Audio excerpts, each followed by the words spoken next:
Look, if you don't want to make that change within yourself, it's not going to get better. This might not apply to everybody, but if you feel like you're rock bottom, okay, and you're hoping for a better day, but you literally are doing the same thing over and over again, expecting different results, that's a definition of insanity.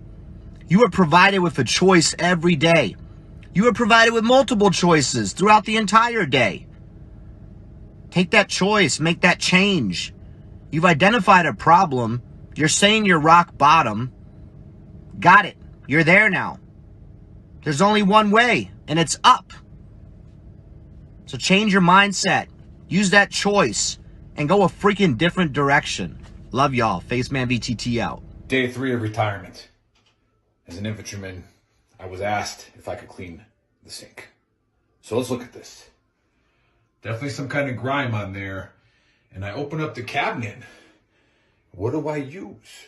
Nothing comes to mind. Like my experience is my skill set. Nothing. Wait a minute. Everyone knows this is how you clean everything. Infantry, retired. You can just take it. Would you like a military discount? Do you offer one? Honestly, cap of the day. Please. Thank you. CC's Pizza is the county fair of restaurants. You go in there, you look around, you feel a little bit better about yourself, then you realize that you're in there too. Tell me I'm wrong. Well, let's be honest. You know, not everybody's made for this life. It's scary.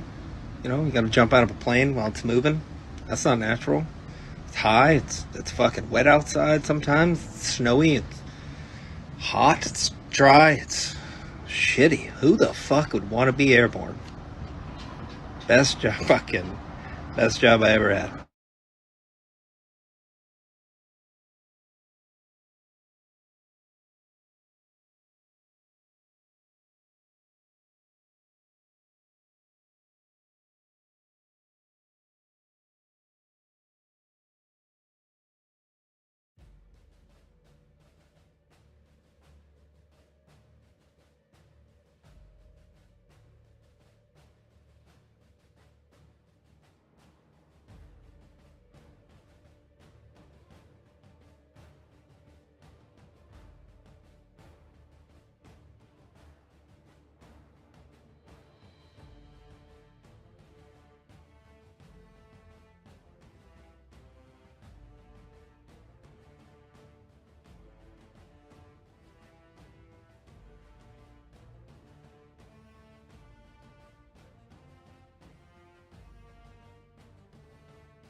What is up, everybody? Welcome to episode 110 of the Trash Talk Hour. Special guest today is retired Lieutenant Colonel Scott Mann, and author of Operation Pineapple Express. And today I'm joined by the Big Earl and Send It 7.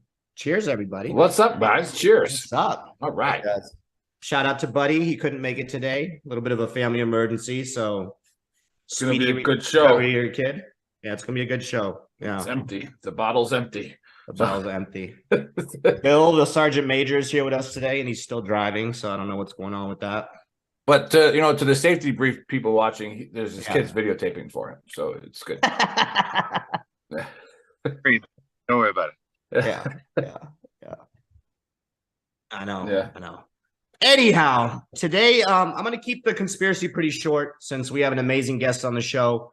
So I'm just going to briefly go over a couple things, and then obviously we're going to throw it back to the panel to, you know, tell us if this is true, if this occurred, or it didn't. So today we're going to talk about the Foo Fighters. So back in December 13th, 1944, General Eisenhower did a press release on the Foo Fighters. He basically talks about encounters that the British and the American pilots had during World War II. So they basically saw these flying lights in the sky, engine failure when these lights would, you know, fly past the airplanes. And it became a serious problem of concern because they couldn't outmaneuver them. They didn't show up on radar. eyewitness accounts. There was a big article in the New York Times about this, basically just stating that we didn't know what this was. Was it the Germans, or was it alien technology? And still to this day, nobody knows what the Foo Fighters were. They basically always showed up mainly during like bomb runs and things of that nature. And it'd be pockets of lights. I know Chris put up the pictures. I think I have a couple pictures that I sent him. And, there's a lot of stories about the UFO phenomena and stuff that I talk about often as like power plants. UFOs show up there. And a lot of times during war, even in Iraq, there's a lot of soldiers that have witnessed during the Iraqi invasion, UFOs flying over. So I don't know if it's technology from other countries. I'm a big UFO guy. So I actually believe it. And I'm going to say that these were aliens, maybe, or, Well, you got to take a stand, Dave. You can't just say maybe. 80-20? Is that a good one, Nick? That works, yeah. So I don't think it was the Germans, because I don't think they had technology back then that could outmaneuver, our planes or whatever, and then not to show up on radar. I mean, obviously the technology that we have nowadays is a lot more advanced, but back then, and too many eyewitness accounts by the British, and by the Americans. So definitely Foo Fighters, 80-20 UAPs, as we call them now. Yeah, definitely 80-20. It happened. What's your take, Scott? I'm kind of there with you, but I'm going to go. I'm going to throw something out there, maybe as another angle here. When I was a young team leader, we went out to. This was just after the Civil War ended. We went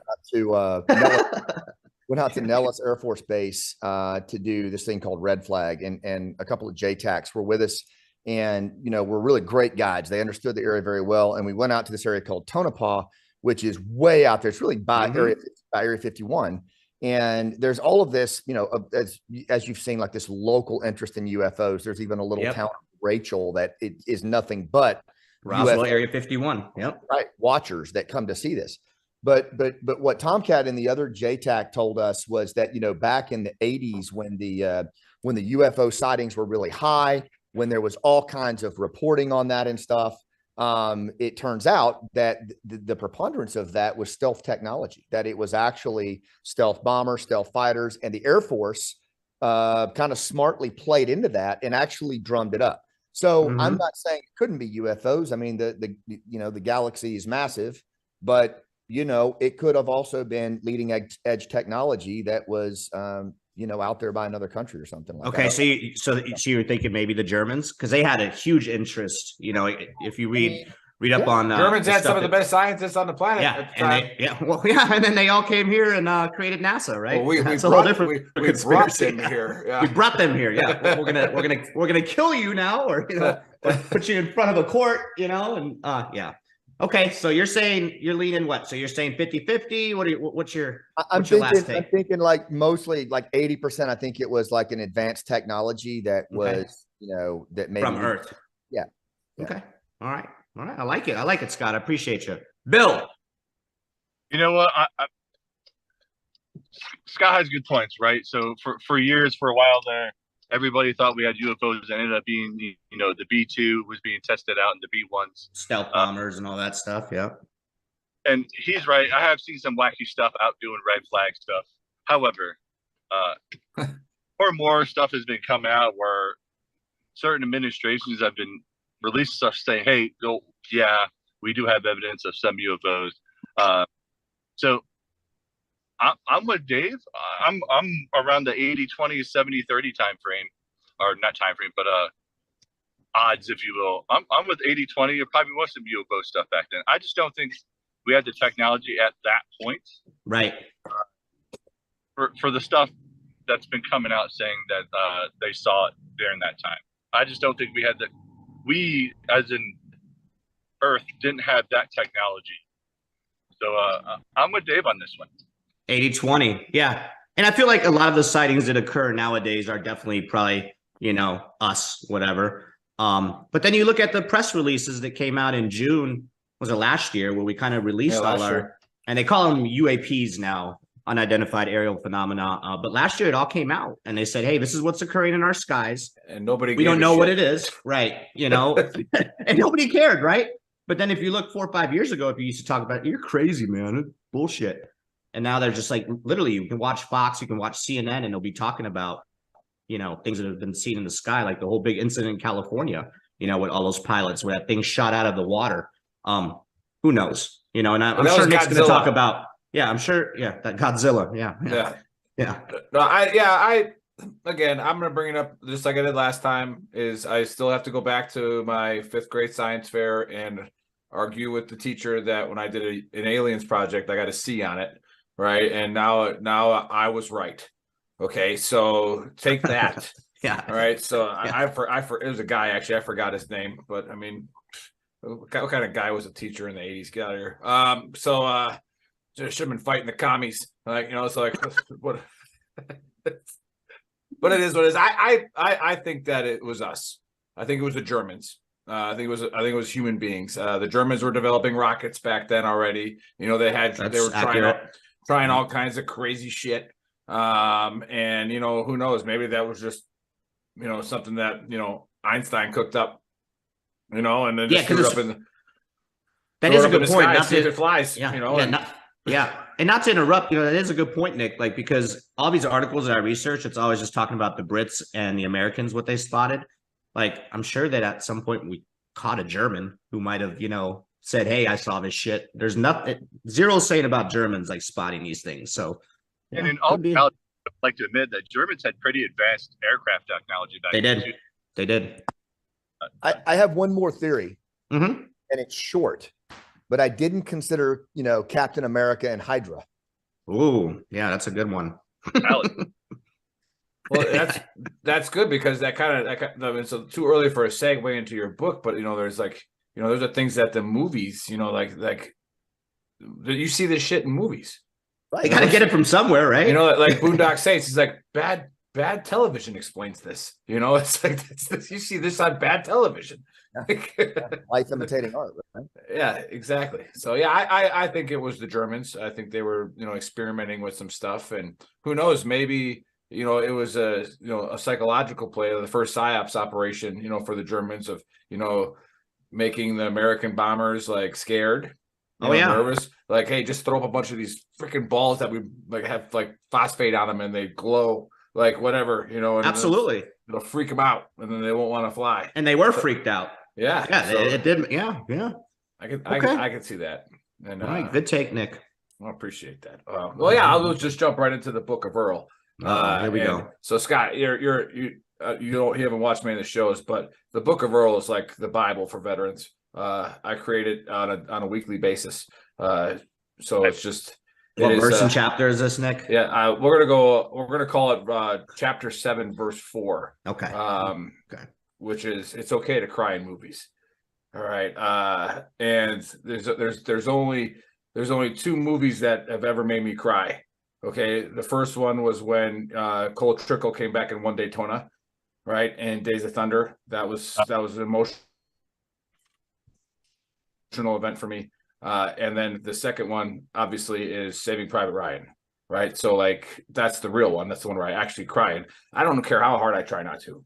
Like when he kneels down by that tomb and he tells his wife to say that I've been a good man, like, you're not going to do it. Like, so yeah. But I went with the wife to go watch Devotion the other night. Mm-hmm. About the pilots in the Korean War. And again, it's the forgotten war. So that's another thing I wanted to talk about. What was it? 57,000 lives lost there in 3 years. Just brutal.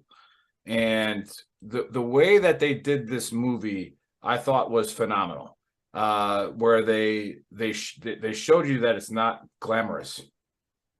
Right. Mm-hmm. And because we all know this, we've all been in the, in operations where we lost buddies, and it's okay to let it out.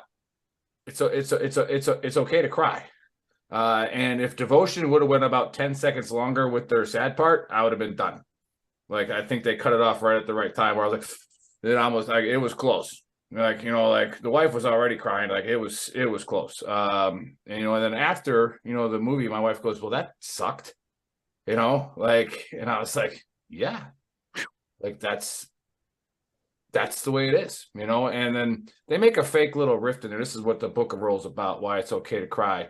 And I get reminded, seeing we're talking about movies, Like it reminded of Platoon, you know, where Oh, he's yeah, that's a good one. he's talking about, you know, what a grunt is, Mm-hmm. right? How a grunt can take it. That's what he says. He's like and he's writing a letter to his grandma, you know, and he's like, they're the best I've ever seen, grandma, you know, and he's like, you know, and he's like, from all ends of the United States, and now in our army today, all ends of the world, right? And it's like a grunt can take anything, right?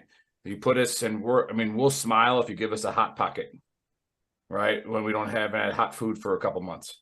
Sometimes you just say again, Bill. You kind of need to rip it. Yeah, you see to rip it. You know, like you see the smile on a grunt's face when he gets to rip it. You know, and it's like drink of war, man. Yeah, the drink of war. But I did want to talk about that to the page, to Veteran Trash Talk. And again, our whole purpose is to not prevent veteran suicide, but to intervene, right? And intervention leads to prevention. And if we can get ahead of it as opposed to reacting to it, you know, we'll be in a better place.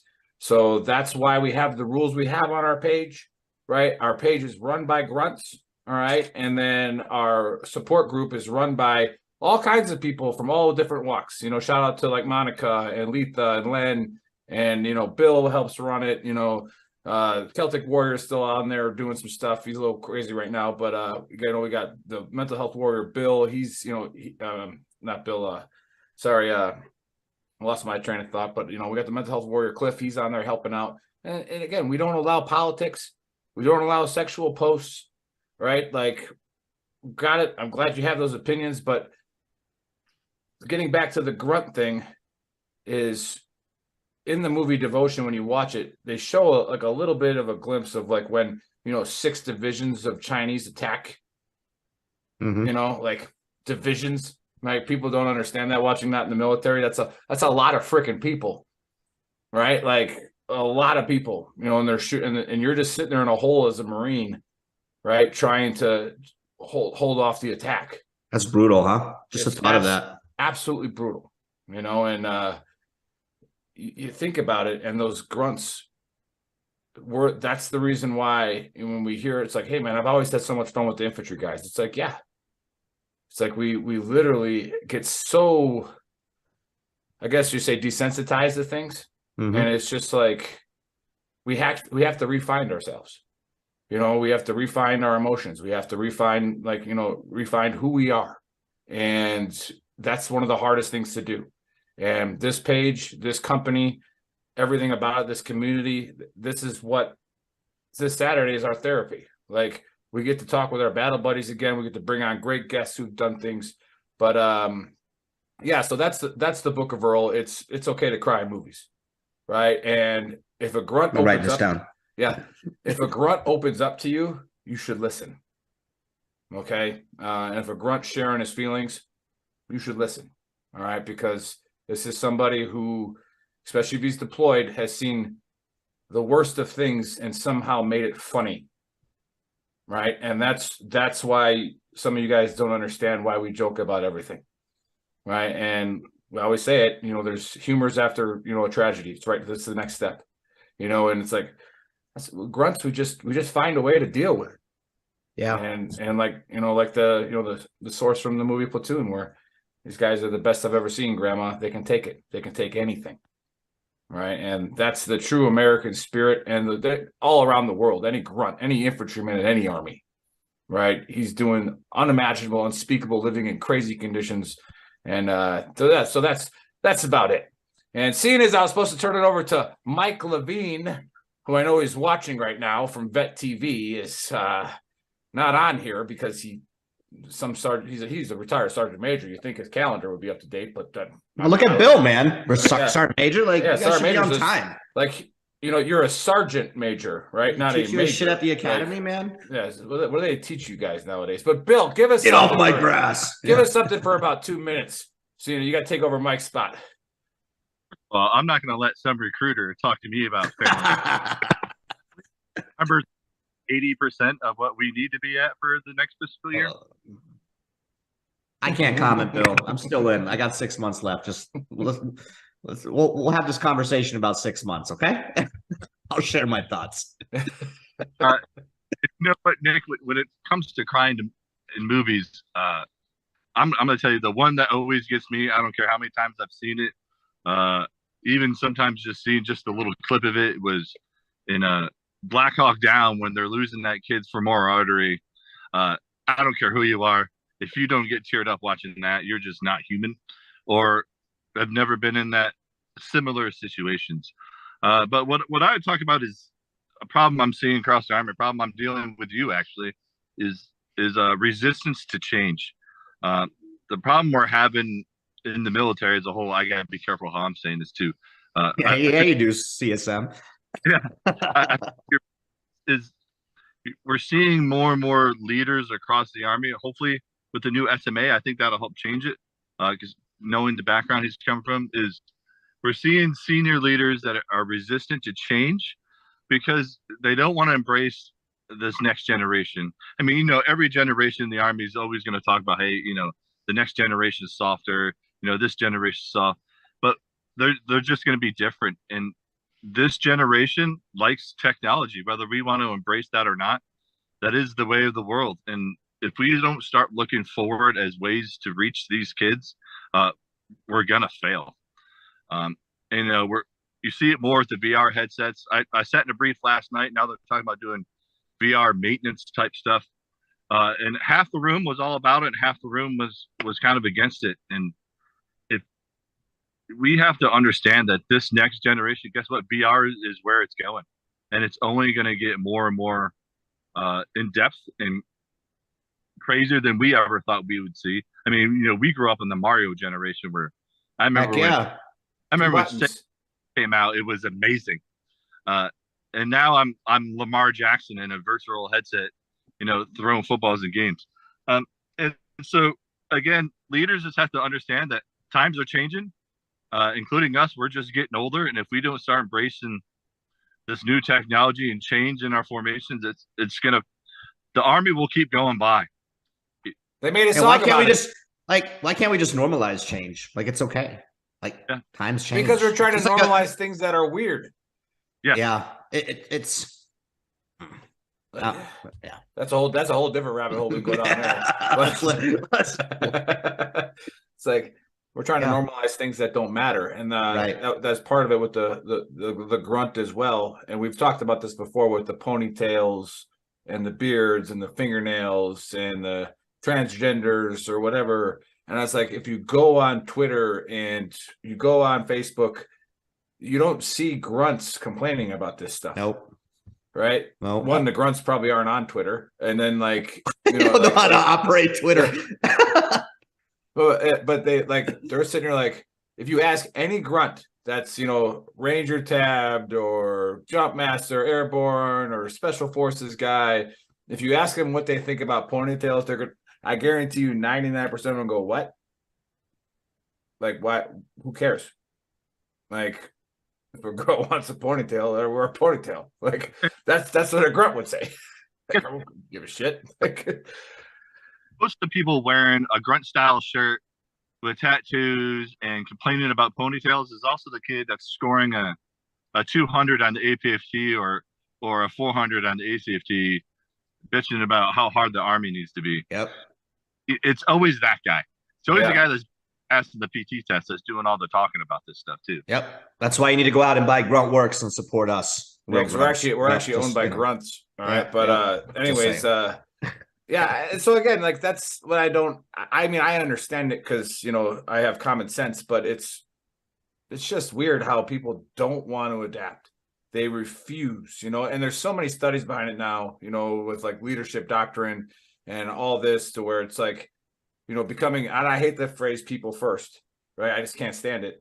I think it should be people centric, right? Because people first is not what the Army's about, and it never will be about that. The problem with people first is people didn't understand that it's being marketed at different levels. So when General McConville talks about people first, he's trying to market it to the entire Army. But when battalions and brigades tried to talk people first, it got down to the battalion level that people first meant I let you go home at 2 every day, and not hey, people first is I'm going to make sure you're ready for combat. Yeah. Right. That's what I said. So when you try to message something, Like, and I always bring up the guy who created the word genocide, right? He's like, I have to create a word that means nothing else. Like that it means this. Yeah. Done. And so like, yeah, it's interesting. But hey, let's get to our guest. He's been patiently waiting. Cheers. And so, when I spend hours on the script, which is, about 5 seconds on my phone, I can real easily make fun of somebody without knowing them. But it was hard for me because I read Scott's book before I wrote the script. There it is, Operation Pineapple Express, and I mean the book is freaking phenomenal, right? And the reason I kind of changed it to a movie thing for the Book of Earl was, again, this is the stuff that you see in movies, right? It's not supposed to happen like this. It's not supposed to be this, right? This is wild, okay? And I made a joke on the script where I said that, Scott was jealous of the Navy SEALs, always getting movie deals, and he's like, hey, where's ours? So he's sticking up for the Green Berets, and so now he runs the play so that everybody could be a special forces guy and all that stuff. But it's something that we took a hold of right away with the Afghanistan withdrawal here on Veteran Trash Talk, and Buddy had a real good honesty cap about it, where he talked about, it's like, hey, look, man, be upset about it, that's fine, and he's like, reach out and talk, but it's like you got to stay composed when we got to talk to each other, we got to get it out. And there's a line in the book from Scott, and we'll get into it, but he talks about demons. And it hit me right away because that's our signature saying on Veteran Trash Talk, which is get the demons out. Right? Like, you're not going to be, it's the colonel that you referenced in the book that actually didn't take his high 3 as a full bird and got retired as a lieutenant colonel. Like you just said, I'm done, and it's, it's like you deal with those demons. You can't beat them by yourself. All right. Just can't. But they are still your responsibility, right? They're your demons. Get them out, all right? Get them out so that we can talk about it. But I know I'm sure Scott will talk about it, but I'm just going to guess that writing this book also helped him defeat some demons of his own and then get them out there, because when you read it, you're going to see some demons in there. And, if you've ever operated, whether it's special operations, infantry, or just, been in the shit, right? Some of this stuff's going to resonate pretty hard with you. And the story about, you're a special forces guy in there from the Afghan Special Forces is amazing. So Scott, welcome to the Dumpster Fire. Tell us why you decided to compete with the Navy SEALs with writing books and making movies and doing plays. But other than that, just give us a little bit of background on your service, and obviously let's sell the book, because this is the great book. So welcome, Scott. Thanks, Nick. And it's good to be with all you guys. I really love what you're doing, and the fact that you're running at this whole thing with the baseball, man. Like that's I believe the same thing. And so I'm honored to be here. I don't know that I could ever compete with the Navy SEALs in that category. I do operate in the public space, and that has been a pretty big transition for me since I retired 10 years ago, because, in the special ops world, it at least when you're in, it's low key, it's pretty low key. And you spend your time either in a place like Afghanistan or getting ready to go back, just like you guys did. I did not intend to write this book. I did not intend to have anything to do with the U.S. government, the U.S. Army, Afghanistan, or any of those things ever again, other than my play that I was doing as a nonprofit, as part of my nonprofit. And what I mean by that is, I retired out of Army Special Forces in 2013. I'd spent about 23 years in the Army, about 18 of that as a Green Beret. I will tell you that I wanted to be a Green Beret from the time I was 14. I met a Green Beret in my soda shop when I was a little kid in Mount Ida, Arkansas. And like that dude, the minute I saw him, I knew that's what I wanted to do. He just, the way he carried himself, it was just, and I didn't even really know what Green Berets did at that time, but I just knew that that was my way out of that town. It was what I wanted to do. And it never changed for me. Like, it never changed. I think I probably recycled Ranger School and the Q course so many times I could have PCS to both of them. But it typical didn't. officer in Ranger School, so that's all right. What? Typical officer in Ranger School. You guys. Yeah, not only was I no, it gets better, bro. I was a quartermaster second lieutenant. Yeah. Oh, nice. Oh yeah. You were in charge of the laundry machines. Woo! Nice. Yeah.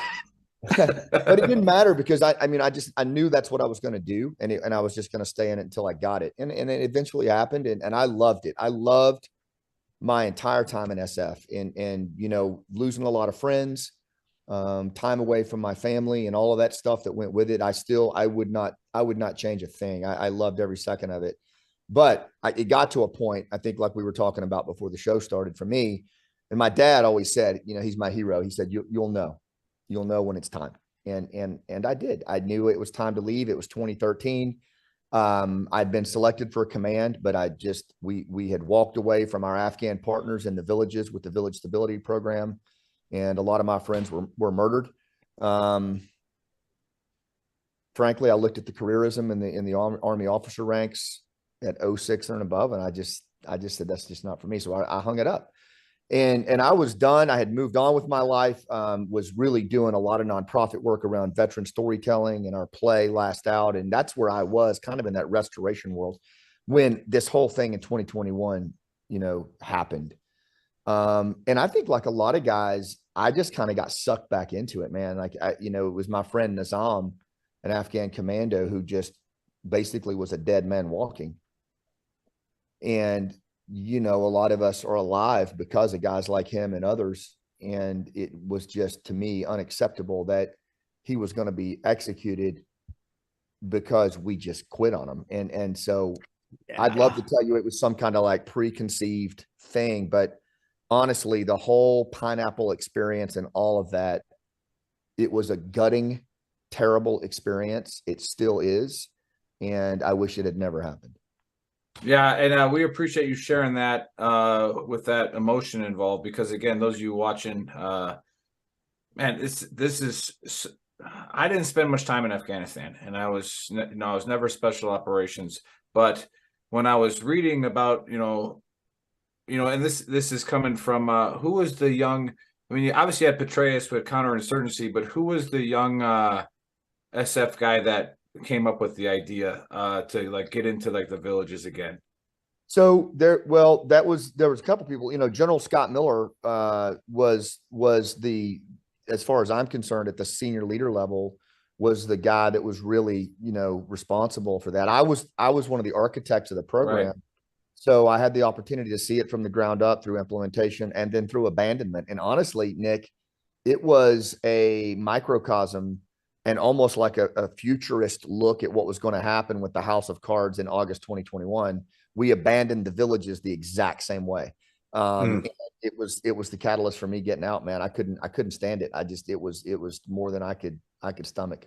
And then your play is lastout.org, right? Yeah. So the play is if you go to lastoutplay.com, what I tell people is, if you want to know why Operation Pineapple Express and these other things happened, these other volunteer groups, come see this play, because it's Last Out, Elegy of a Green Beret. But honestly, anybody that conducted ground combat in either Iraq or Afghanistan or even Vietnam is going to connect with this play, because one, it's all combat veterans in the cast who train diligently as actors. So it's not like an after school special, like, oh, look at the cute right. doing a play. We train really seriously and have, New York coaches and everything. So, but the other thing is that it follows I wanted to write a play, and I had never written a play or anything like that. But I wanted to write something that covered the life of a post 9/11 NCO. And even though I'm an officer, for me, I was raised by NCOs. I'm alive because of NCOs. And I wanted to tell the story of an NCO and his family in this long war, and so, you didn't even know he had a family until what, like 2000, yeah. Like this year, 2 years ago, last year, right? Right. Well, so yeah. So so when I wrote the play, I based it on 3 team sergeants that I had that didn't make it home, and rolled them into one composite character, and then just started. And I actually wrote the play to kind of heal myself. It was a project that one of my mentors had suggested on the storytelling front. I never intended it to see the light of day, and I did one little scene of it at a community theater thing as I was working on my public speaking, and it, like, the place just really fell apart because of the emotion in it, like you were talking about. And there were a lot of veterans in the audience that really connected to it. So, and they all came up to me afterward and they were like, dude, that's a play. You've got to do that. And I'm like, yeah, but I've never acted before and I'm 50. And, so to complete my midlife crisis, I started studying, acting and stuff up in New York. But we put this thing on the road. We toured 16 cities this was before Pineapple, before the collapse in Afghanistan, 28,000 miles in a U-Haul van across the country performing this play about this Green Beret team sergeant who's killed in the very first scene. He's blown up in the very first scene, and he's trying to ascend to the warrior resting place of Valhalla, but he can't let go. He's holding on to something. So his buddies come down from Valhalla, including his best friend who was killed in the Pentagon, that are called operators, and they're like shapeshifters, and they come back and they become all the people in Danny Patton's life who made his heart pump the most blood: his wife, his son, his arch nemesis, Colonel Smith, his a Taliban commander. And so you go through Danny's entire life, his career, like selection, getting married, 9/11, deployment after deployment. And the play just bounces between his living room and his firebase. And so by the end of the play, you don't know, Danny doesn't know which one he's in, and you don't either. And it's his journey to figure out what he's holding on to so he can let go. And it is a 2-hour cathartic ride, man. And so I would say, Nick, I would add a third event that you will cry at, and it's Last Out. Yeah. And again, I'm okay with that now. So like, I don't try to pinch myself to stop anymore, but, and like Bill was right, especially with that scene in Black Hawk Down. I usually leave the room knowing that scene's coming up. So, it's like, it's a tough one, but, I wanted to what bring you up guys, but what Go you ahead. guys did I was just going to say, but what you guys did for a living was tough. And what we experienced in the loss of our friends was tough. And what our families went through was tough, and my thing, this is why I wrote the play, is that civilians for the most part don't understand that. And a lot of veterans are asking themselves, like, what was the point? Right. Particularly on the heels of the Afghanistan abandonment. And so this play is a way to tell all of them that it mattered, and to let them see their life play out up on that stage in a safe environment where they can find meaning in it. And if they need to have an emotional access to it, they can, and know that we love them and they're still going to be all right, and that it mattered, Yeah. And Scott, real quick, I know Nick had a question, but just in regards to the play for all of our viewers right now, like, do you have a timeline where this play? I know you and I spoke, before the show, where the next. They're going to Phoenix, baby. Yeah. Is there any other states you guys are gonna be covering? How how did they go to this play? Like, yeah, well, the coolest thing was we were all grassroots, man. We did it all ourselves as a 501c3 nonprofit, and then Gary Sinise saw it and said, "Hey, man, let's make this thing a real production." So his foundation is now producing it, and we just performed a preview in Tampa. We're going to DC at Catholic University January 6th through the 8th for one more preview, and then we're actually kicking this thing off like big time at the theater that Gary Sinise founded in Chicago called Steppenwolf. Chicago. wow. January. Be careful. Yeah, January 20 through 20. I'm from Wisconsin originally, so I gotta hate it already. Yeah.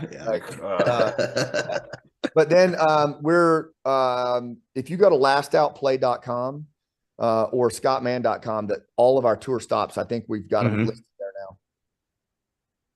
Good. And we'll post it on the page too, because we got a lot of comments in the chat. Going back to the conspiracy, one guy says that Schultz says that the Foo Fighters were real.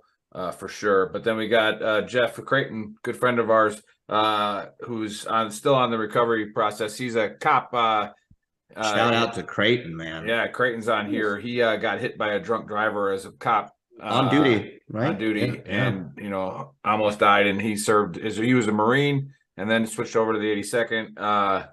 But hey, hope that I love your videos, Jeff. That you on that recovery is just an awesome. Talk about motivation right there. Yeah. Yep. But no, so I did. He said that just listening to the brief of this play is like I got to go watch it. Well, Jeff, come to Phoenix. I'll pay for it, man. Let's go. Let's do it. I know you can afford it, but we'll just come out, hang out with me. We'll fly out to Phoenix, go watch it when Scott comes. And hey, if Gary Sinise wants to, produce our show, we won't get upset about that either.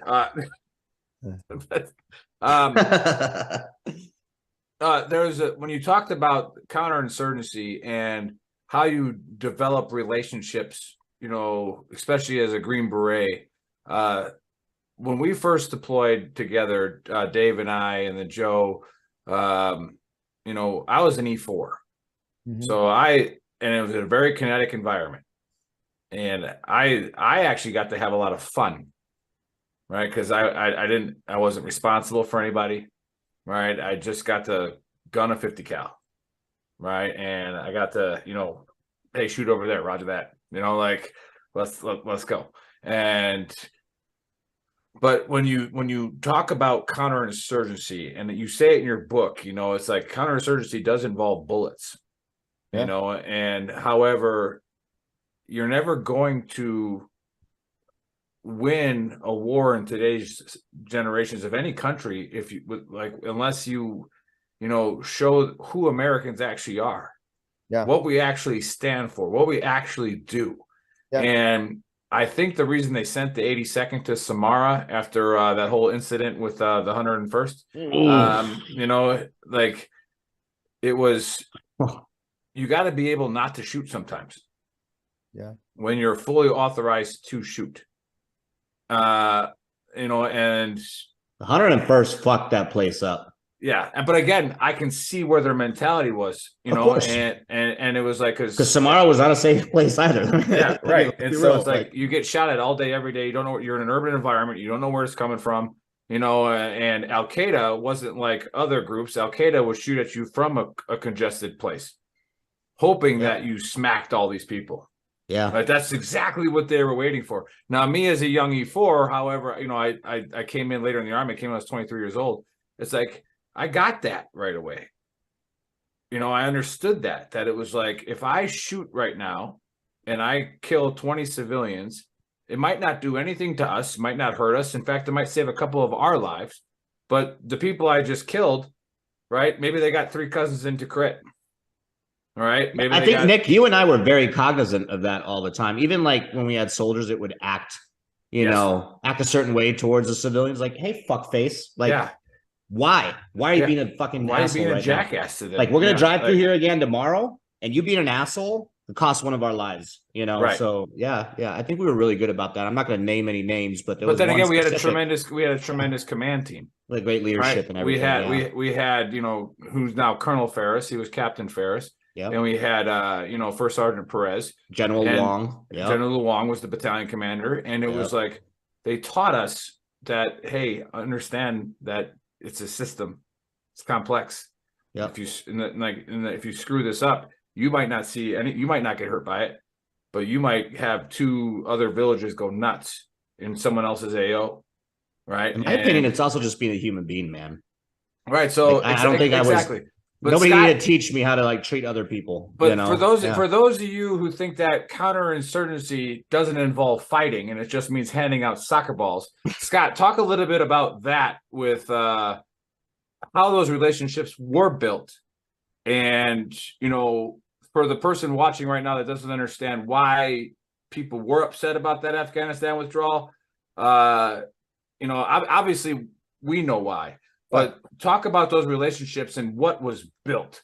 Yeah, I mean, I think the way I always try to break it down is that if you think back to 9/11, the worst terror attack in our nation's history, and what mobilized many of us to get involved in this thing, my Ranger buddy was killed on 9/11 in the Pentagon. Cliff Patterson. He was, he never had a chance on that day, and from that point on, like for the very, the first couple of years in the war, like you guys were talking about, I was focused on retribution. I was focused on payback, scalps on the barn, and I got it in spades, man, just like a lot of us. But what I came to realize, getting back to my Green Beret roots, as spending, several tours in Afghanistan, was when you think about violent extremism, groups like ISIS, Al Qaeda, you know, what they do is they set up shop in these undergoverned at-risk places like Iraq, Afghanistan, and they immerse themselves in a population that is dilapidated, that is having trouble governing itself. And they basically exploit that local population to get a level of autonomy that allows them to plan. Well, that's a big train. word. Yeah. You know, they can do whatever the fuck they want, and they can plan, train, project. You Talking know, to a bunch of series, you got to use smaller words. We have a rule on veteran trash talk. You can't use words you can't spell, but I think you can spell that. So yeah, we would. I'm sure Scott can. Yeah. But you know, that's what happened on 9/11 is there was a safe haven in Afghanistan where these guys were able to do whatever they wanted. And they did it from these rural populations, man. So, you know, when we went into those places in Iraq and Afghanistan, the only true antibody to like putting down Al Qaeda, putting down ISIS, in my assessment of years of work in that problem, is locals, local Afghans, local Iraqis, local commandos, local Afghan special forces, Kas-Katehas, you know, they're the ones that have the staying power. They have the ability to get in there and root them out. And that's really where things were going in Afghanistan. I mean, you talked about these relationships. The Afghan commandos, for example, that were started in 2008, were doing basically 98% of the fighting by the end of the Afghan war. They had lost hundreds, if not thousands of people. I think the Afghan army lost something like 66,000 people in the Jesus. You know, and the Afghan commandos and the special forces were, by the end of the war, were doing all the fighting. If you watch this movie Retrograde that's coming out on Nat Geo, you'll get a real good sense of just what a load those guys were carrying. And, you know, really, I think, Nick, you worked with the first group and the commandos a little bit. You saw how good those guys are. I was gonna ask that question because both of you have been to Afghanistan. I did my 27 months in Iraq, and we dealt a lot with the Iraqi army. And like, are they semi-comparable? Or I mean, the way you're talking about, Scott, what you know, these commandos did in Afghanistan. The ANA are like the national police in Iraq. Okay, right? Like they not great. Because I was at no point ever. I was very, you know, fascinated with our Terps interpreters and stuff. We had some really, really good guys. Shout out to, you know. Well, remember when 10th Group brought down their guys that they were training when our IP station got blown up and it killed like 40 IPs? Yep. Right? Like they brought down the Iraqi army guys, their special forces guys, you know, and you see what Green Berets, like in the book says, are supposed to do. Yep. Right? Like not kick down doors. No, that's not even I had a Green Beret colonel one time wrote a great op-ed. He was talking about, he went to see his doctor, and the doctor was razzing him about, you know, the SEALs killing bin Laden. And, you know, didn't he feel ashamed that the SEALs got him instead of the Green Berets? And our general was mad about that. But he said the reason he was mad is that the doctor didn't realize that was never a Green Berets job in the first place. That's not what they do. And, you know, our job has always been relationships and building these partner forces so that, you know, they can hold ground. They can do this over the long haul, and we can get our guys out of there. And that was honestly where things were moving in Afghanistan. I mean, there was not only broader Afghan army, they weren't that great, but the Afghan Special Operations Command and the associated forces, man, they were good and they were well trained and they were getting after it. And we literally walked away from them. I mean, I interviewed General Sami Sadat, who was an Afghan Special Ops commander fighting in Helmand province. And I think it was in June of 2021, his air wing commander walks into him. But remember now, at this point, all the Green Berets are out of country. They're gone. There's no advisory support at all. The commandos are fighting on their own. And Sammy and his guys are holding Helmand the best they can. His air wing commander walks in and says, "Sir, we can't fly today." And he's like, "Why not?" He goes, "All the contractors are gone. They've all gone." And without any warning, without any heads up, our entire contractor fleet left Afghanistan, and every airframe in the inventory was grounded within hours. And you've put so much effort into building them up. Like, you got our support, and then just like that. Yeah. And you know, our just like you guys, you know, because this isn't unique to Green Berets. I mean, even when you guys were operating in Iraq, you were doing counterinsurgency. Yes. Oh yeah. You're gunning up and getting after it, but you were working by, with, and through indigenous people, you know, and that's what we all did. It's what we gave our youth for, right? We traded our youth for a capacity to exist in those two countries so that we didn't get hit like that again, you know. And the problem with that, the way Afghanistan ended, was, to me, everything that we were taught and told and held accountable for was completely abandoned within 24 hours, you know. And it created, in my assessment, a moral injury on our veteran population that we don't even understand right now. Like, it's that we can't even study it yet.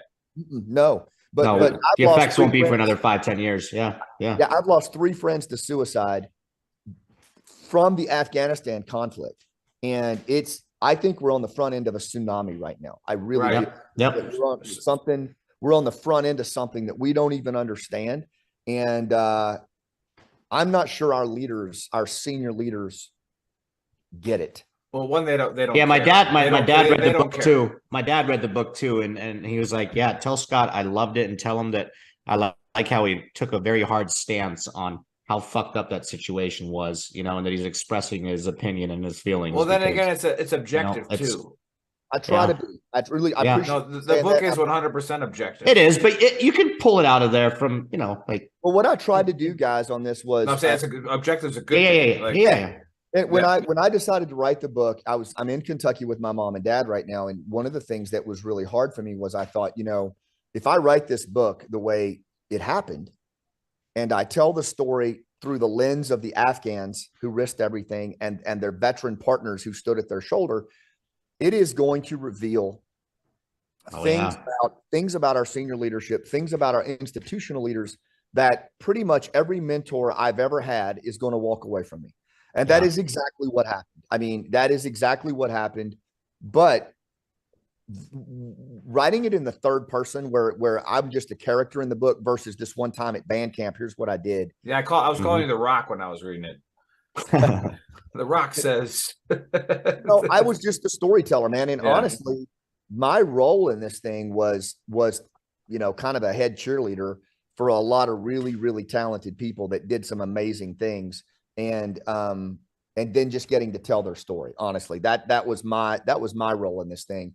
But in doing so, at the end, Dave, what I did decide was, yes, I'm going to tell this story in the third person. I'm going to try to keep it really apolitical and just play it down the middle and just tell it from the street level, the grunt level. But when I get to the epilogue, I'm going to have my say, you know, because I felt like if we were going to do what we did and, you know, cash in our pension funds and our savings accounts to keep our brothers alive and step into the arena, then we rated the opportunity at the end to speak our piece. Damn right. And that's what that epilogue was. I felt like the epilogue that was phenomenal. I interviewed dozens, man, of not just Green Berets, but guys from, you know, I went and met with the 82nd, you know, the White Devils, who, frankly, holy crap, man, what those guys did at that 4-foot hole in the wall, it is the stuff of legend. And you know, there were no Green Berets on the ground, man. There were no SF teams on the ground. It was White Devils from the 82nd that were pulling the vetted Afghans that we were pushing up to the fence over phones. They were the ones pulling them through. But my point is, in interviewing all the red sunglasses.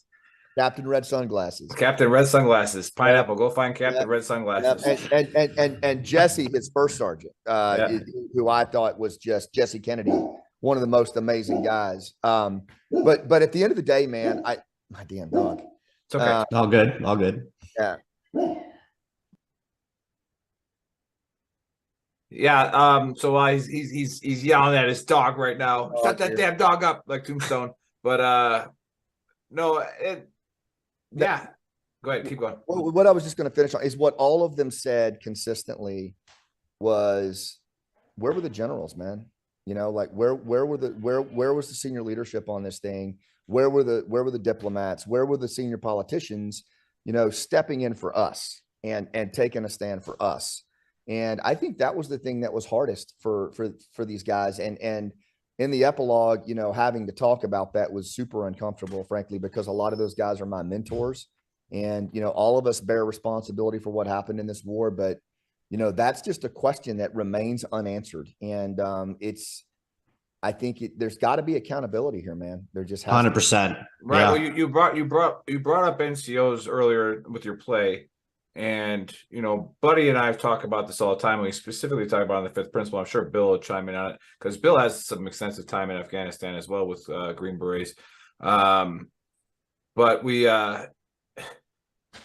I always try to tell people, I go, stop yelling at, you know, people above the rank of full bird for like things that don't really matter, right, to them, because they don't care about them.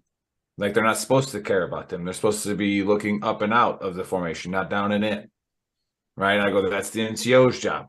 So when you start talking about bases like Fort Hood or whatever, it's like with, you know, Vanessa Guillen or, you know, whatever's going on. No. Where's the sergeant at? That's who I want to talk to. I want to find out why that person didn't know. Now, what you're talking about is 100% strategic.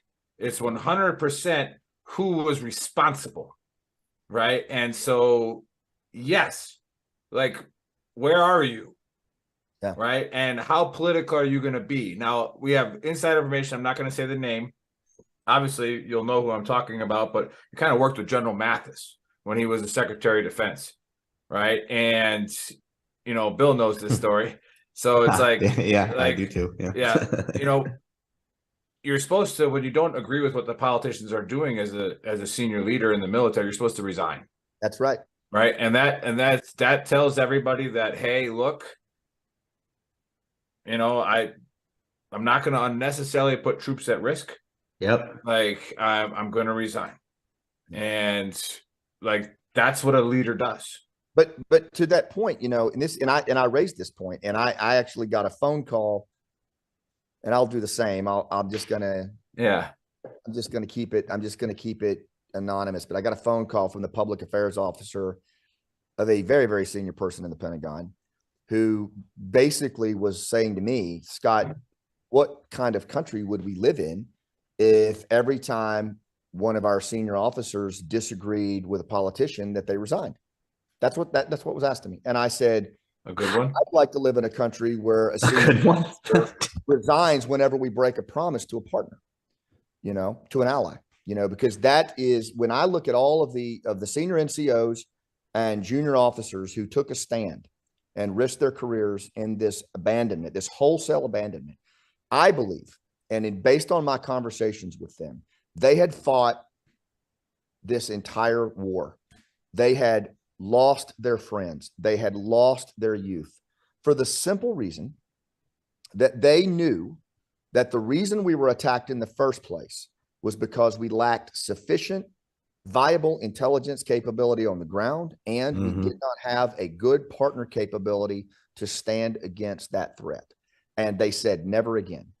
And they gave everything to it over and over again. They didn't go one time, two times. They went like Dave, 27 months in Iraq, or Bill, God knows how many rotations with 7th Group, you know, and same with you, Nick. And this is not unusual. This was our entire combat population did this. And when they saw what happened in Afghanistan and this abandonment, they saw the complete erosion of everything that had been built.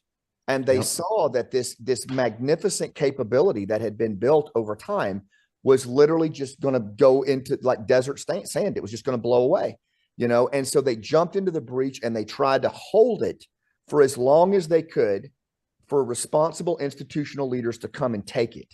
And they never did. They never came. And right now, I will tell you, there are still groups like Moral Compass, Pineapple, Sacred Promise, who are still on the phone with these Afghans, paying for safe houses, paying for babies to be born, moving families from Pakistan to Afghanistan, doing food drops, right? Because they cannot hang up the phone, because they know if they do, that these commandos and these special forces and their families are going to be executed, you know.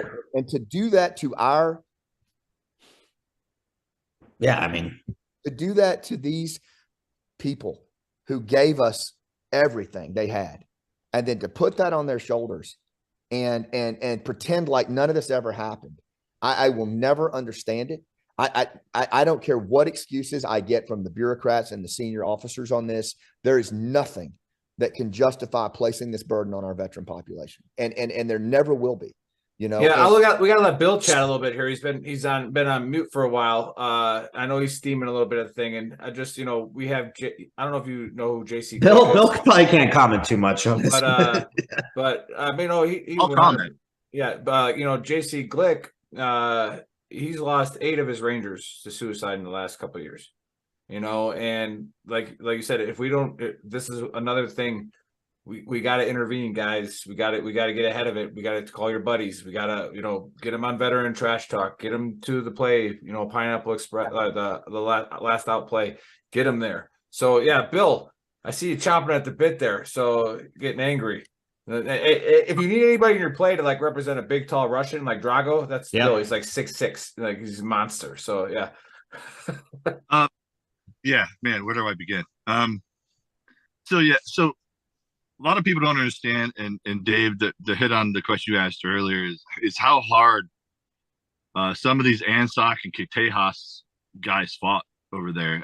And when we had Scott, we had another 7th group good friend of mine who also wrote a book, Tip the Spear, Ryan Henderson. Shout out to Ryan, man. Yeah, he's in Ukraine right now, blowing up bombs. I mean, like the dude doesn't stop either. Yeah. A question I got for you in a couple of seconds, Scott, is we talk about when we lost Abe and Bismillah. A lot of people don't understand that these guys fought their asses off with us, and like Abe gave their lives, and we just walked away. And there's a bunch of Tejas guys I think about, and even though I'm surprised it took him that long to get assassinated, the General Rozics were out there just running and gunning the whole time we're over there, and for us to just walk away, it hurt. And and I've also lost some 7th group brothers to suicide. And Andy was part of the White Devils crew, and a lot of people think it was actually that deployment that did the most damage to him mentally, and it wasn't necessarily the some of the 7th group ones. And I people ask me all the time how I felt about it. I can't explain it. It's actually gotten a little worse for me now. I just got a brand new lieutenant who grew up in Kabul. She was actually a major in the A&P. Wow. Now she's over here. And it's interesting to talk to her, getting her views on it. Obviously, you can imagine her views. And I don't have words to explain to people of what that did to the veterans like we're talking about, and think about all the people that I know there that we just left. And listen, when we left, all those dudes knew what was going to happen. Oh yeah, it was clear as day. I mean, we all knew what was going to. They were about to get steamrolled. I can't believe it happened that fast necessarily, but we all knew it was coming. And the question I have for you, Scott, I'm really close with Ryan, really great friend of mine. Chewed a lot of the same dirt together. We may try to kill him. I did try to kill him. He did drop a bomb on top of him, right? Yeah.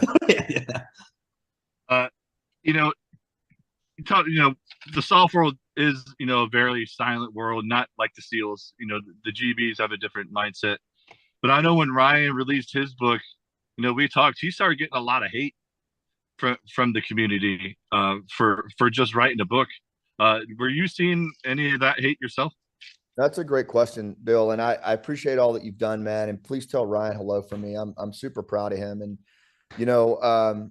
I want to come back to another point you made. I won't do it right now. I want to answer your question directly, but I do want to come back to, if we could, guys, what Bill talked about. Floor's yours, brother. And what we're characterizing as moral injury, because I think what you guys are doing is going to help a lot with it. And I want to call it out just a little bit as a named thing.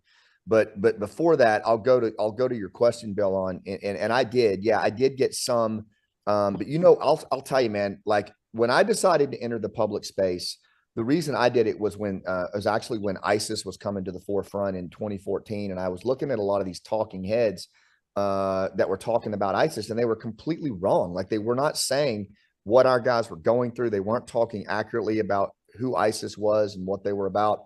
And our guys didn't really have a voice. Certainly the SF community didn't have a voice in the public space. And I wanted to try to do that. And then after I got into the nonprofit world and realized that one of the biggest deficits that we have in our civil society is that we don't help our veterans transition home through storytelling. Every society on the planet uses storytelling. It's what you guys do. Storytelling, It heals the brain, it heals the soul, and it allows us to bridge that civil military gap. And I was in a closet with a 45, man, and it brought me out and saved my life. And so I really fell in love with this thing called storytelling and built a nonprofit around it. But I never got any flack for that. I didn't even really get any flack for the play. I mean, SF, NCOs, we did it at Bragg, and like Third Group was there, SWIC. I mean, and it was almost entirely operators. And when the play was over, we were just sitting there breathing together. It was the most cathartic thing I've ever seen. And everybody was with me. The book, the only flack I got on it was really from senior leadership, because they felt like, you're calling them out. Yeah. I mean, how dare you?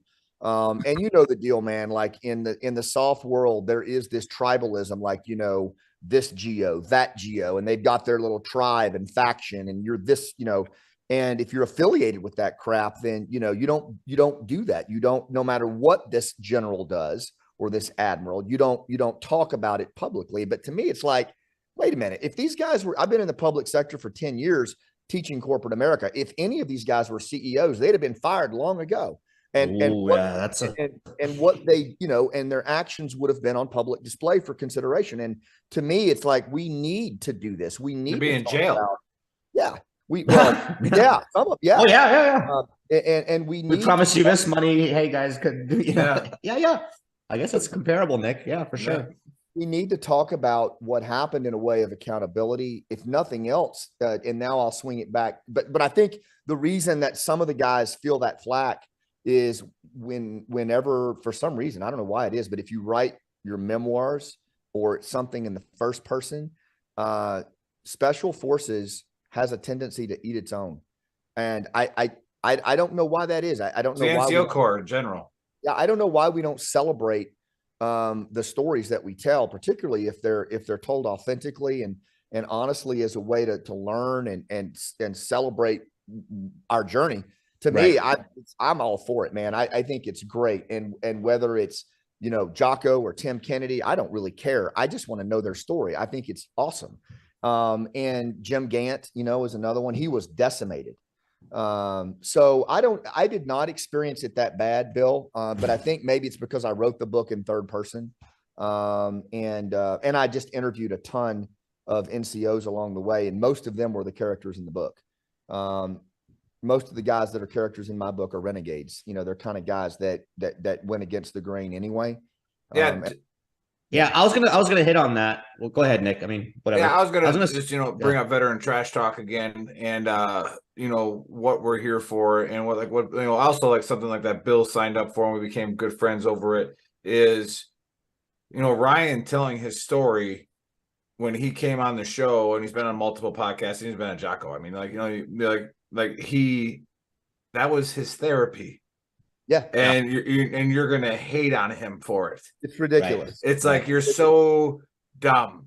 Yeah. Right. I don't care who you are. If you're going to come at and we deal with people like this on Veteran Trash Talk, where it's like all the time, who do you fucking think you are? Or what have you done? Yeah. Because what Ryan's been through, there's people that have been through worse than Ryan, but what Ryan's been through, he actually had the courage to talk about it. Yeah. He actually had the courage to put it on paper. Yeah. And he helped save lives with that book. Yep. Right. And it's like, and you're going to hate on him for it. Like, I got nothing for you. Yeah. Like Scott said, we just got to promote. We got to promote talking about it. Yeah. I think that's the best therapy for me. Like we always say on Saturdays we get on here, but like, if you keep it fogged inside of you, and then it just becomes harder and harder and harder. Like my therapy. Look, we joke about one of the hardest days of Bill's life. Exactly. We joke about it. We're like, Bill, you got to try to kill Ryan with a 500 pounder. But it's not. It's not cool to talk about it. It's I just got to keep. I'm going to be a man and just keep it in me, and and that's when the situations occur, man. It's killing us at an epidemic level. 100%, spot on, Scott. No, what did you say, Bill? Before you didn't really come through. Go ahead, Bill. And Still Keaton, that. but yeah, We didn't catch like, that part, Bill. I said I didn't try to kill Ryan. Keaton tried to kill Ryan, so you can't blame me. Like even when Ryan came out here and did the book signing with Trox, I remember him texting me. He's like, "Hey, do you mind coming?" Because I always have people that show up and just say I'm lying in my book, and I talked about it again. Like I don't know why. I mean, we just talked about is why we try to eat ourselves all the time. Terrible. Like as soon as we see a success or writing a book, it's hey, we got to instantly attack this guy and say he's lying about everything. And it's just, I don't know why we do it. Well, we talked about that, I think 2 episodes ago, Nick and I, it's just with the veteran community and the veterans that have started businesses and everything. Yeah. You know how they hate on each other. Yeah. Like, It's dude, like, we want to promote everybody. Like, you sell shirts, come on our show, we'll promote you for free. Yeah, so Scott, like, we're a for-profit company. The so goal like, is that we're all successful. Why do we have to go against each other? You know, like let's do this all together and then let's be successful together. We got people that like they'll message us and be like, "Hey, can we come on our show? We're an apparel company." We're like, "Yeah, come on."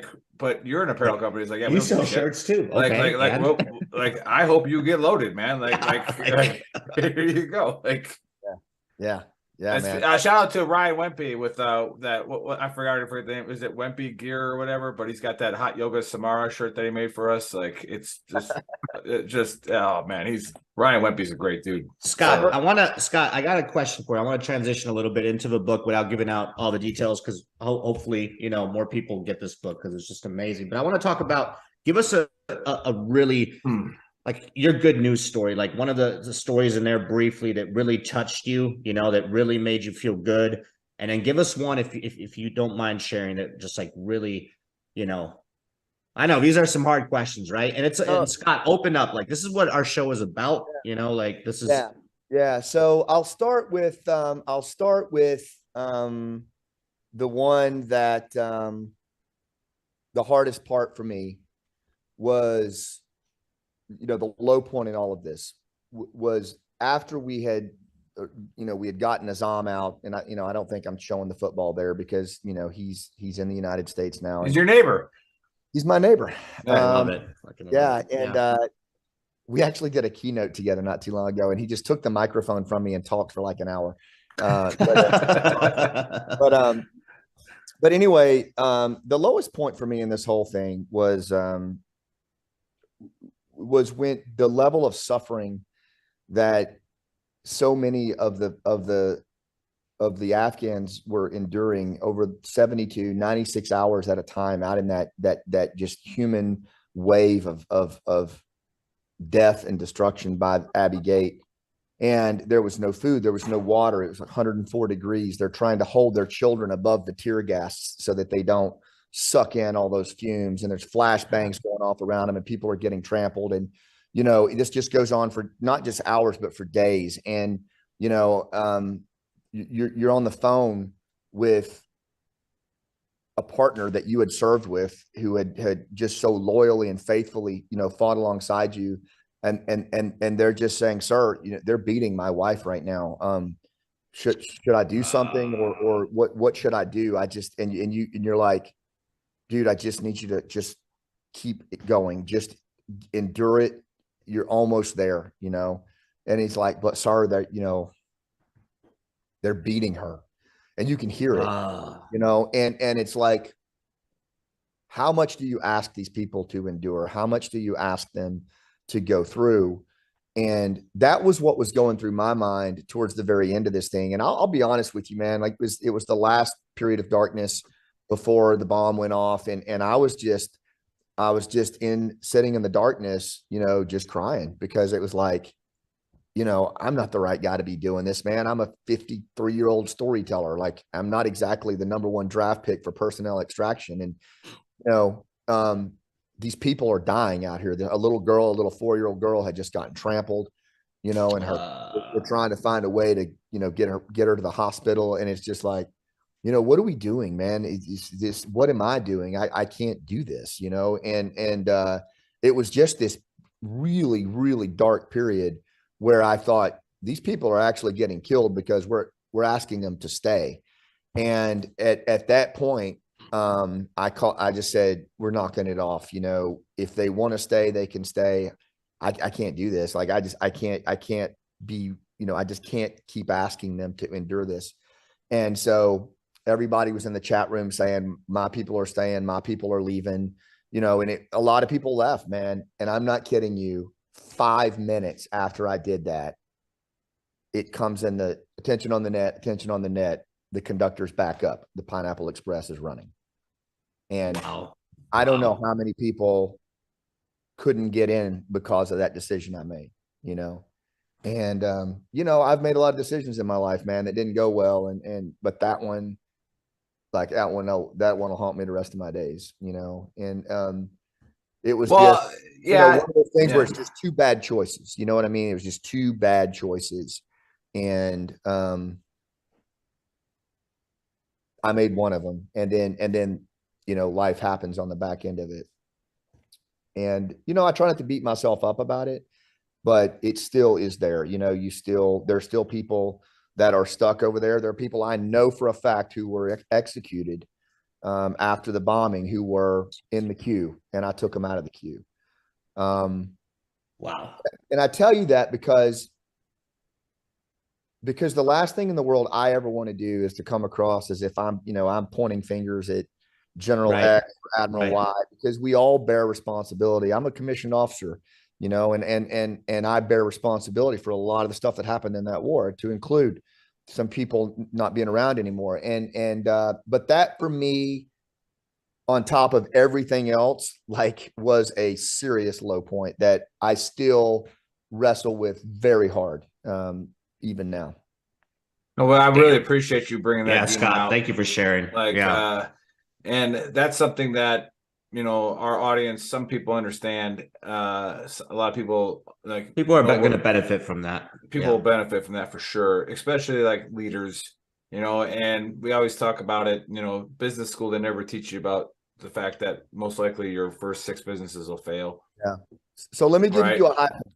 Yeah. Oh, I'm sorry. I didn't mean to cut you off, Nick. And then to get to your high point, but like I just wanted for the audience watching, I mean, we've had a good audience today, comment and stuff like that, is if you really want the reins of leadership, like, you're going to make mistakes, right? Yeah. And you're going to, it's what you do after that makes you a leader, makes you a true patriot. But yeah, go to the high point, Scott. That one hit home, man. That one hit home. And I'll throw a shout out to my old man. He's sitting here right now, just off camera, but he fought wildland fire for like 4 decades. And he taught me that very lesson, that you're going to make mistakes. People are going to get hurt, maybe killed. And you got to go sit on a stump for a few minutes and then get your ass back in the fight. Like, that's it. You know, that's all you can do. The high point. So there was a lady that we were evacuating, and her name was, and she's in the book, you'll see this.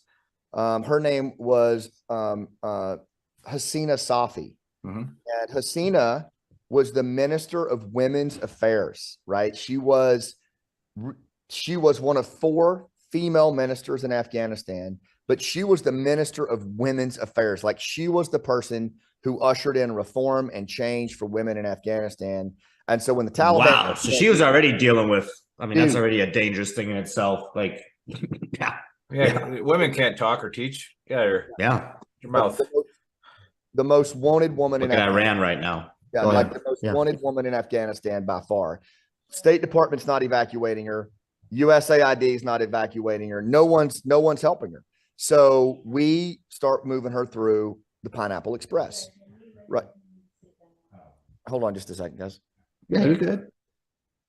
Yeah, so guys, when you read this book, go get it. Go get Operation Pineapple Express. You're going to see exactly what we've said on this show before, where if you don't think what we were doing was just in Afghanistan, you should see how they treat women in Afghanistan. Right. And we just did a shirt for Fight Like a Woman in Iran. Like, you got no idea. All right. All you keyboard warriors got no idea what these women went through. Dude, that shit in Iran is wow. Well, yeah. While Scott's getting ready to do whatever he's got to do, but the videos that are floating around of just women getting, just literally groups of women just getting slaughtered, gunned down, you know, and they're standing up there in their country. They know they don't wear the hijab, and they're standing up, and they know they're going to get killed. So and they're doing up, it though. Like talk about being strong. You know. Yeah, leading up to the what Scott's talking about with his, you know, his positive note here is how quick of a transformation women all of a sudden were allowed to make money, we're allowed to read, we're allowed to teach.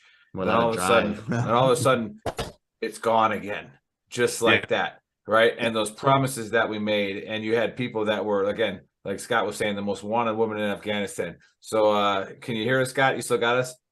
Yeah, I'm back, guys. Sorry so we're right there. You're about to get the Minister of Women's Affairs out.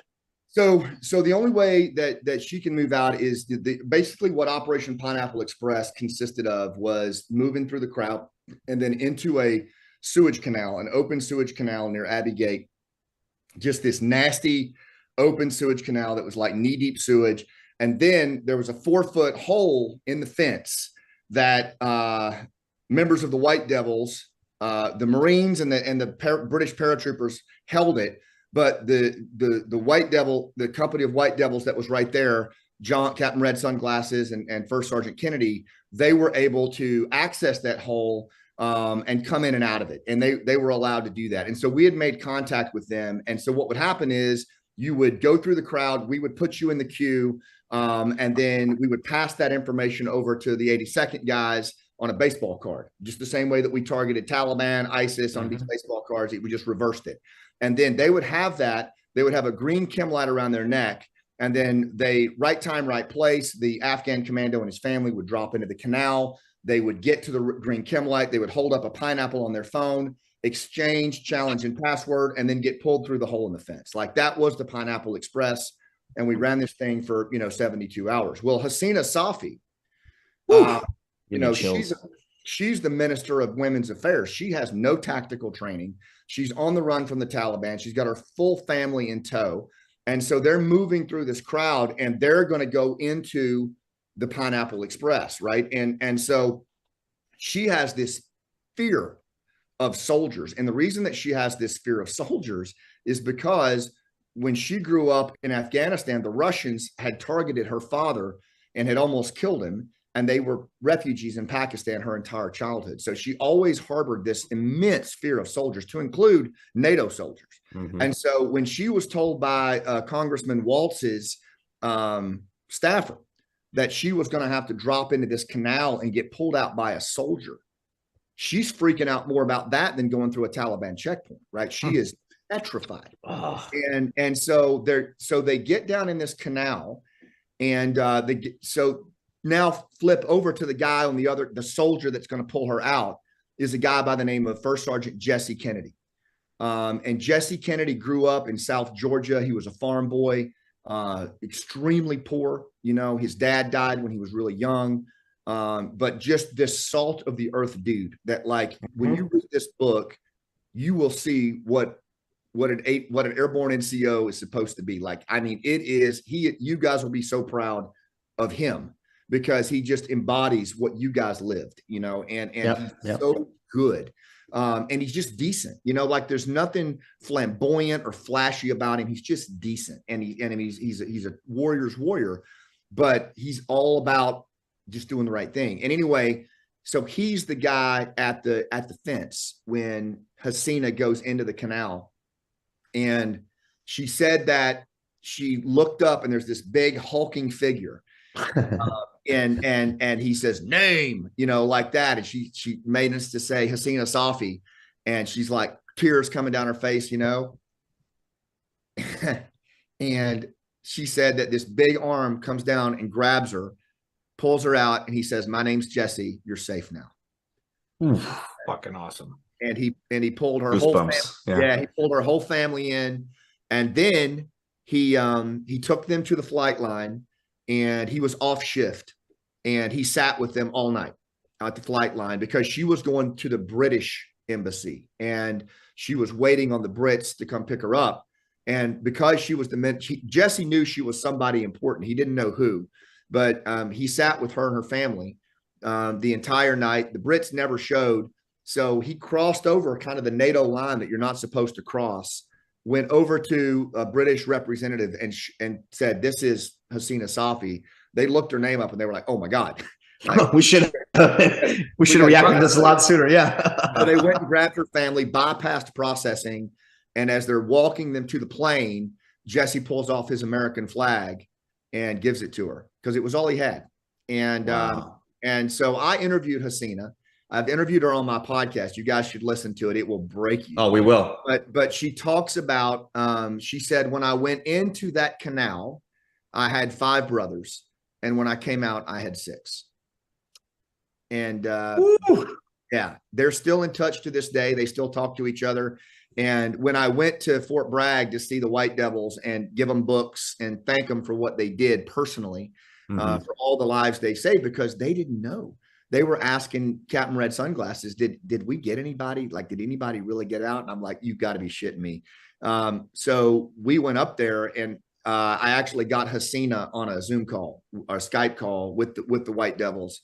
And she was able to thank them and, personally from London, and thank Jesse. And it was just one of the most impactful things I've ever seen. It was just incredible.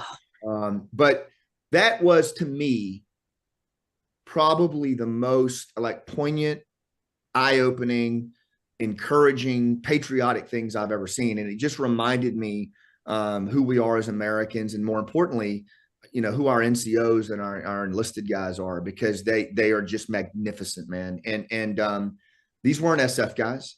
These were paratroopers, man. And the Marines did the same thing, and the JTACs. And yeah, it was really, really humbling to see that. But then to be able to tell their story was, and if I could just real quick. Of course. Same thing. Jesse and John, they got, when the bomb went off, they were, I won't give that away, they were right there doing triage.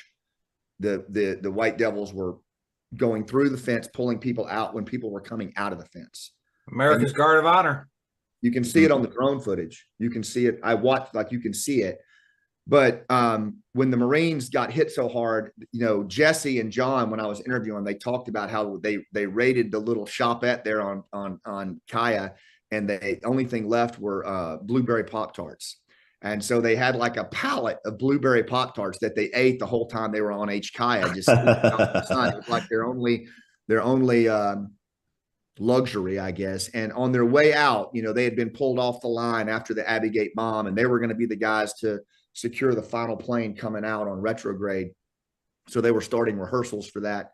But on their way out, they stopped by the Marine company that had been hit so hard. And those guys were, out away from the rest of the formation, and they were obviously grieving heavily.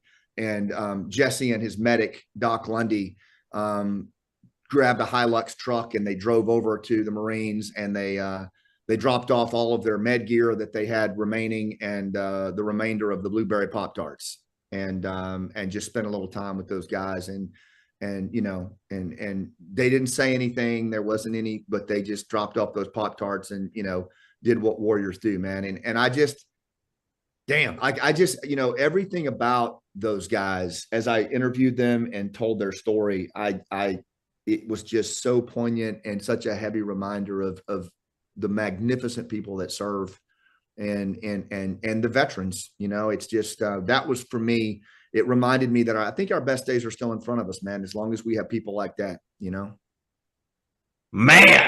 That was. I think we talked about it before the show. We're like, yeah, we've had some people on it that have made us shut up. And Scott, you have definitely made us shut up listening to these stories, man. Thank you for sharing. Yeah. So the little AAR, okay, well, the Foo Fighters are real. Okay, they're real aliens. Okay, and they help. That's right. 80-20. Well, I think it was a 50-50 split between you and Scott. Helped turn the tide of World War II, the Foo Fighters. But no, and then we got into the Pineapple Express with Scott Mann. And again, go get the book. I've already read it. It's phenomenal. And I can't wait for the play to go to PhoenixLastOutPlay.com. Yeah. We're in. All right. Go watch the play. And if you have anybody that served, and again, don't forget about the Korean War vets and the Vietnam vets. Right. All right. Like, they have been forgotten about by this country. Okay. So reach out to them. Just spark a conversation with one of them. All right. Lead them to Veteran Trash Talk. right? And that's where we tell our stories, and it happens on a daily basis on VTT Official. So that's our group, that's our support group. So if you go on VTT Official, you can talk story all day long, right? And someone's gonna understand you. And so Scott, again, I don't want to give away too much of the book. You guys got to read it. It's just absolutely phenomenal. And then Bill came on and talked about being a leader, which he is a tried and true leader. And he talks about having to adapt, having to make the changes necessary to reach to the younger generations, and that's something that we have to do. And it's not just military. If you run a corporation, if you That's run life. if it's life, if you want to attract the 22-year-olds, to work for you, then maybe you need to make it appealing to them. Yeah. All right, so stop blaming them that's their way of thinking. Yeah, your dumbass policies that they're not coming into.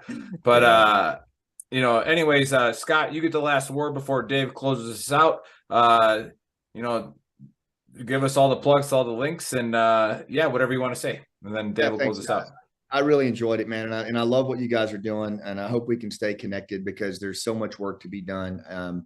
If you want to follow my body of work, scottman.com is probably the easiest way to do it. Everything about the play, it's like a link tree there. So everything, the play, the book, and just the nonprofit story work that we're doing, scottman.com. And if you want to just go straight to the play, though, lastoutplay.com, you can go there and get the tour stops and all that. I would just say what I would end on is I do believe we're on the front end of a potential veteran health, mental health tsunami. I think that what particularly our post 9/11 population is going through right now. There's a lot of recent studies out that says things like 3 out of 5 veterans feel like a stranger in their own country. 73% of the post 9/11 population feels betrayed by the Afghan withdrawal. 67% feel humiliated. When you start combining that with the suicide, alcoholism numbers that we have, it's a nasty cocktail. And we've got to talk about it. We can't just bury it. We can't pretend like it's going to go away. And frankly, it's going to require, in my opinion, the cooperation of the active duty component, the senior officers from the Pentagon, politicians, but it's also going to require, former generals, former sergeants major, as well as, what you guys are doing and what we're doing, like at a grassroots level. It's going to take all of us. This is a massive thing.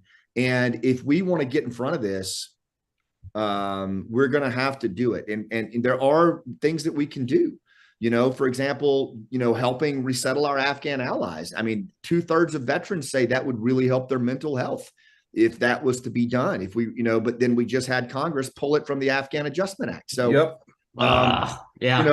it's so I think we have to tell the story. We have to push for accountability, not because we're looking for blame, but warriors and war fighters want to know that what happened in Afghanistan is not going to happen to our kids. Or, you want to talk about recruiting and retention. Most of the recruits come from military families. And guess what military families are telling their kids right now? Don't do it. Don't do it. Don't join. Because senior leaders were telling me to get out when I had 18 years in. Yeah. So we've really got to come to terms with what happened in the Afghanistan withdrawal and the post 9/11 conflict, not in a victimhood kind of way, but in a way that we recognize moral injury for what it is. It's compromising one's values in a way that is detrimental to your soul. And we have to address that, because all the work on PTS, TBI is not going to matter if we let this moral injury go untended. Not to mention our national security is shit right now because, ISIS and Al-Qaeda are reconstituting in Afghanistan. So there's just a whole lot about this, guys, that I think we got to keep talking about. We got to keep it in the forefront, and we got to reach out to our buddies and look them in the eyes and talk to them and intervene wherever we can. Boom. Wow. Yeah, I don't really have much to say anymore. I'm blown away, Scott. Thank you so much for coming on. I mean, just the stories you were sharing. I saw you get emotional a couple times, but that's what this community is all about. We share our stories, and at the end of the show, we all feel great about ourselves, right? Because we all shared it amongst our brothers, and then we're pushing out to our community. So for anybody that missed the episode or just tuned in late, go to veterantrashtalk.com. Go check it out again on YouTube. We love you guys, and we'll see you guys next Saturday. We're out. Scott, you can stay on.